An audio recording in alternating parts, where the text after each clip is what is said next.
Kalau ditanya, mobil paling unik apa yang dijual di garasi gubernur? Jawabannya ini kayaknya ya, Peugeot 3008. Dan mobil ini kebetulan ada yang titip jual di kita. Dan kalian bisa lihat dari desainnya aja dari luar udah unik banget. Dan ini mobil ya, tahun 2010 sempat jadi Car of the Year. Dan ini kebetulan mobil tahun 2012 yang versi non facelift. Yang facelift justru speknya lebih rendah dibandingkan dengan yang ini. Yang facelift itu dia nggak ada panoramik atasnya, nggak ada kaca di bagian atas, sama dia nggak ada head up display-nya. Yang ini masih ada. Jadi kalau nyari 3008 sebaiknya cari yang non facelift aja sih. Dan mobil ini juga punya mesin yang fenomenal karena dia pakai mesin 1600 cc turbo dan mesinnya masih dipakai sampai sekarang. Jadi 3008 yang baru itu mesinnya masih sama. Tenaganya 164 horsepower dan torsinya 240 Nm. Jadi kenceng. Tapi ya ini mobil sebenarnya pertama kalinya 3008 keluar. Jadi kalau 308 kalian tahu ya, itu dia kakaknya 208 waktu pada saat itu. Nah, Peugeot pengen bikin, oh ya kita bikin crossovernya aja deh. Jadilah ini 3008 crossover versi Peugeot.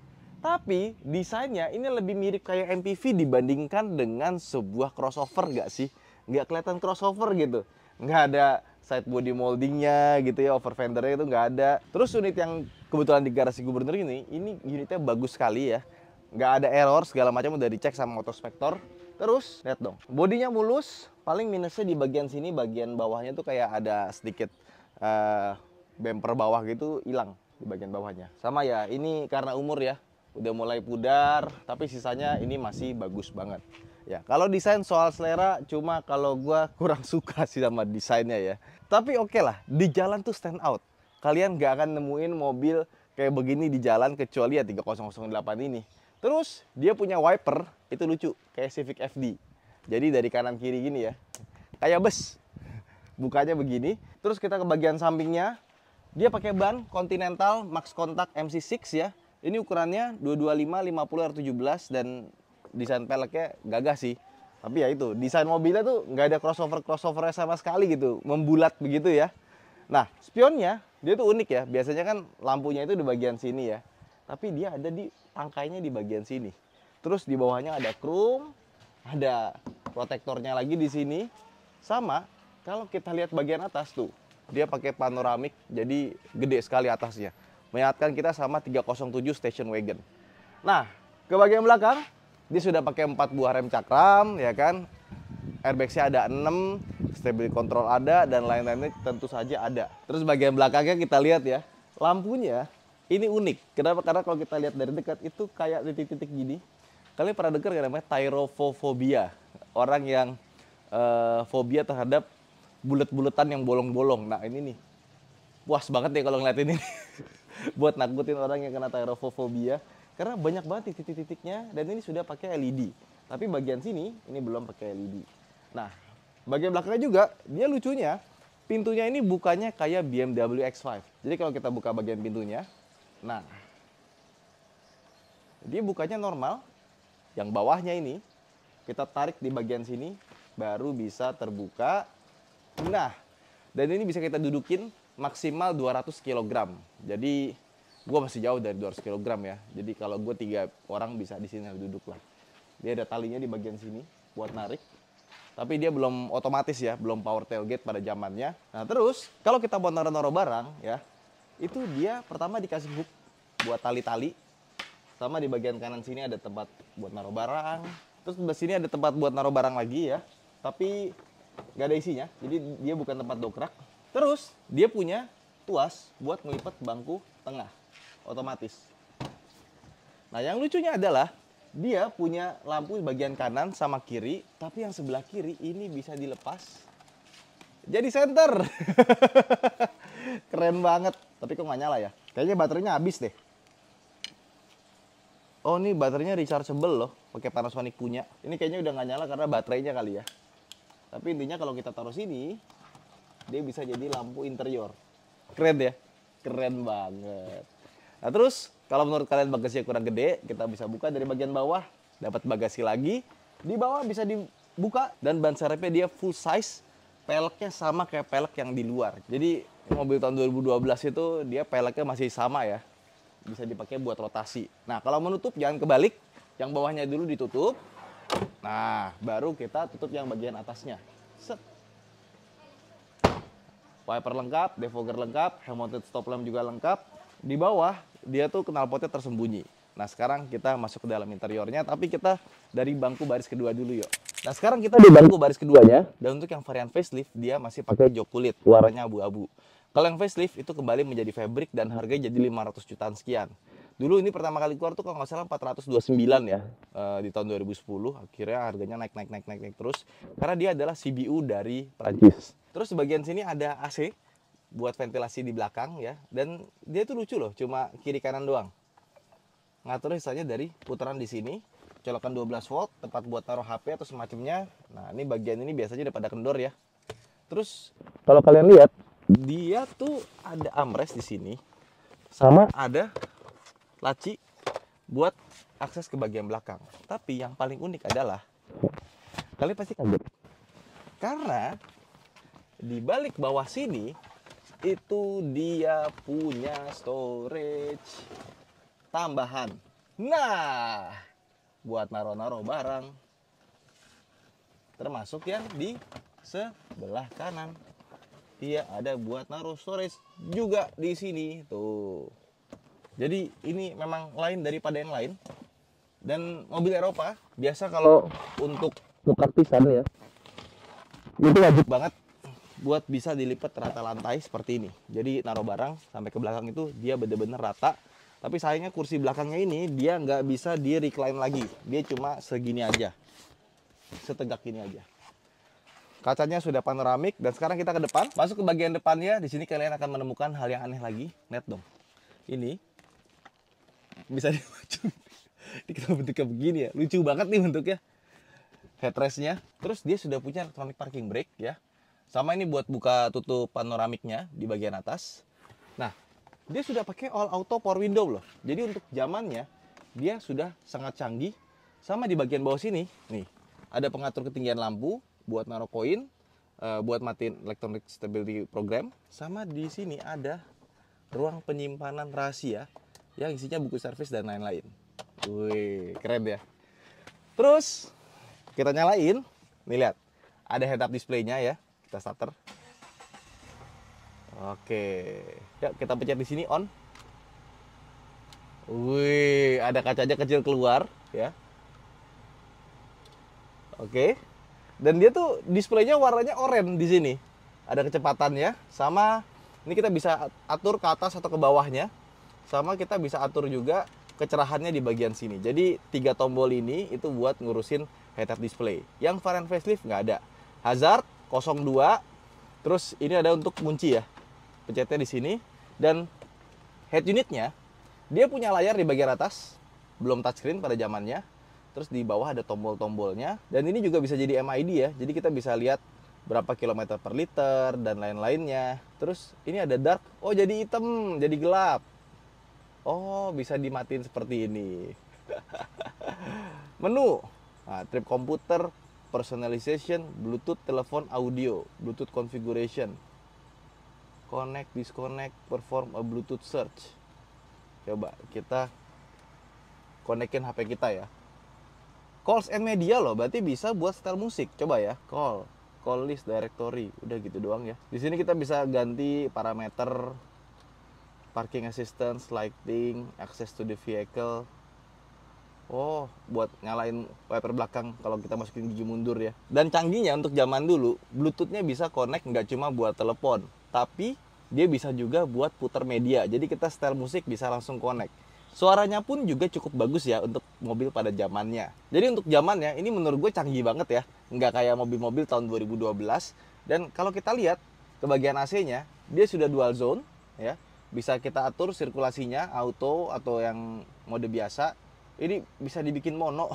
Kalau mono nanti dia kita atur temperatur kanan, yang kirinya akan ngikut.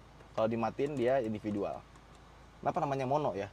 Sama ini buat ngatur ke atas, ke kepala atau kaki, dan kecepatannya kita putar dari sini. AC-nya sih dingin ya, nggak ada problem. Kemudian untuk bagian transmisinya, ini kebetulan bolong ya, jadi udah hilang bagian buat penutupnya. Kalau kita injek rem, tuh ada yang jalan tuh. putih-putih biar kita bisa pindah. Kalau kita pindah ke R, dia ngasih warning ya, karena ini sebelah kiri kanan masih kebuka, masuk ke D, dan dia ada mode manualnya. Oke.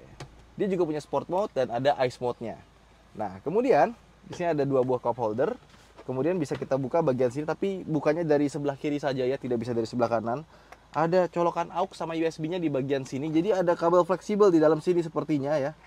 Ini kenapa desainnya agak sedikit aneh, dan bagian tengahnya sini ini bisa masuk ke dalam sampai ke ujung, dan dia udah dilengkapi dengan cooler box. Sama buat naruh-naruh barang ya. Dia dikasih tempat penyimpanan bludru loh ini. Tapi gimana cara keluarinnya ya? Udahlah, nyangkut di sini aja kayaknya.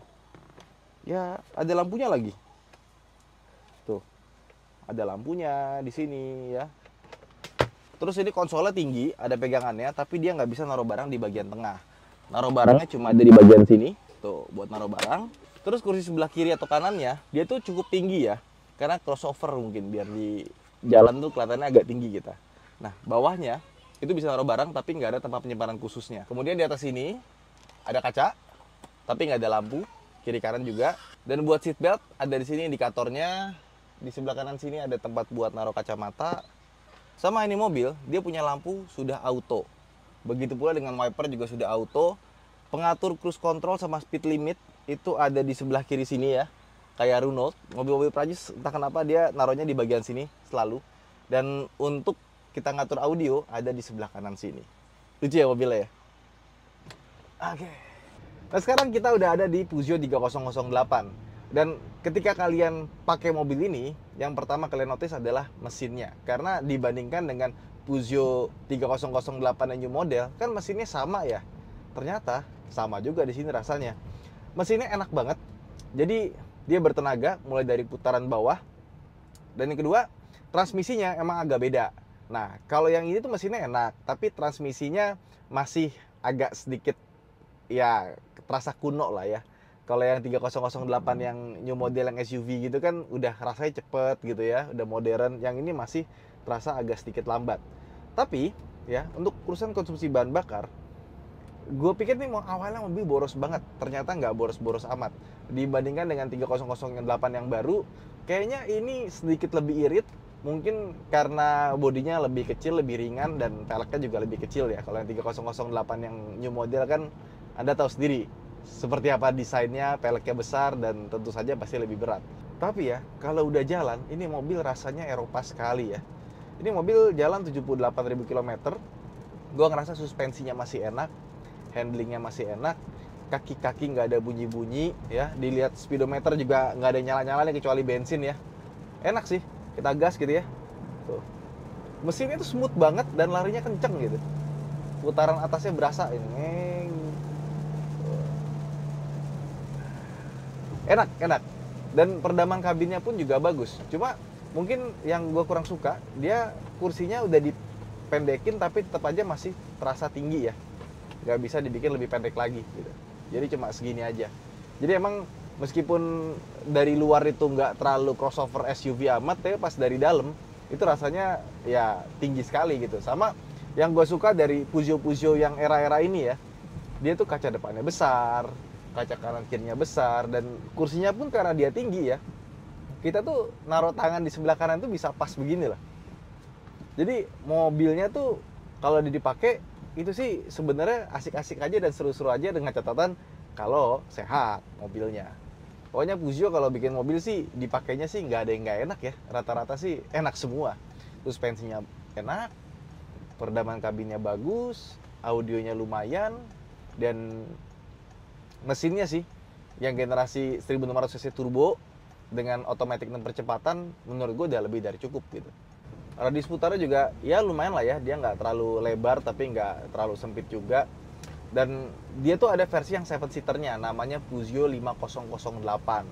Persis bentuknya, cuma belakangnya beda dan ada bangku tambahannya di belakang, jadi 7-seater ya. Enak sih yang mobil ya, cuma transmisinya terasanya udah agak jadul aja kalau dibandingkan dengan 3008 yang lama. Remnya juga masih enak tuh, lampu merah. Dia tuh di rem depan tuh nggak turun gitu ya, jadi dia masih nahan, pas. Terus ini MID-nya ya, nggak ada informasi lain ya, cuma itu doang. cuma kecepatan doang dan ada backlight kuningnya gitu. Ya.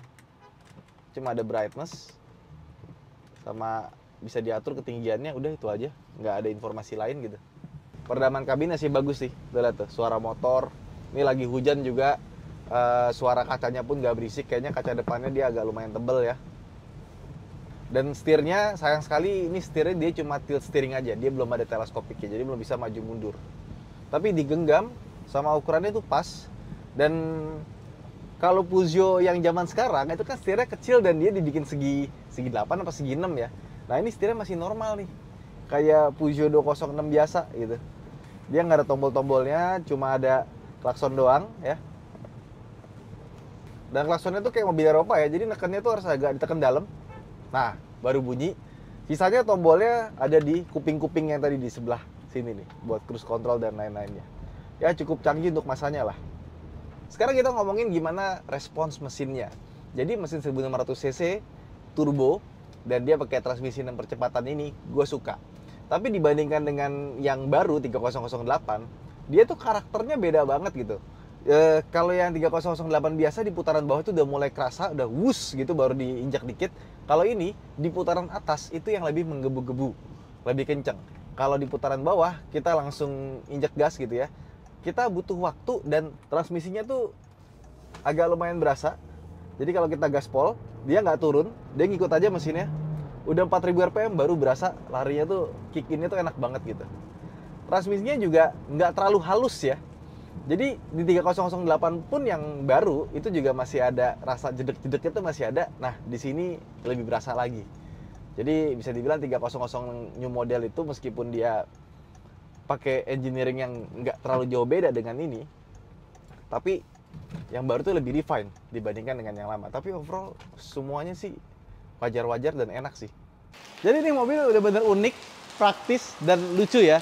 Cocok buat kalian yang ingin tampil beda. Tapi dengan catatan ya, kalau kalian pengen beli mobil kayak gini, pastikan kalian emang bener-bener suka sama mobilnya dan mau ngulik. Karena ini bukan mobil yang umum dan yang pastinya merawatnya juga agak sedikit berbeda. Buat teman-teman yang masih punya Peugeot 3008 atau pernah punya yang tipe model seperti ini, bisa komen di bawah bagaimana merawatnya dan rasanya. Serda Hanif, sampai jumpa di vlog berikutnya. Terima kasih telah menonton dan buat teman-teman yang tertarik bisa langsung ke garasi Gubernur aja. Bye-bye.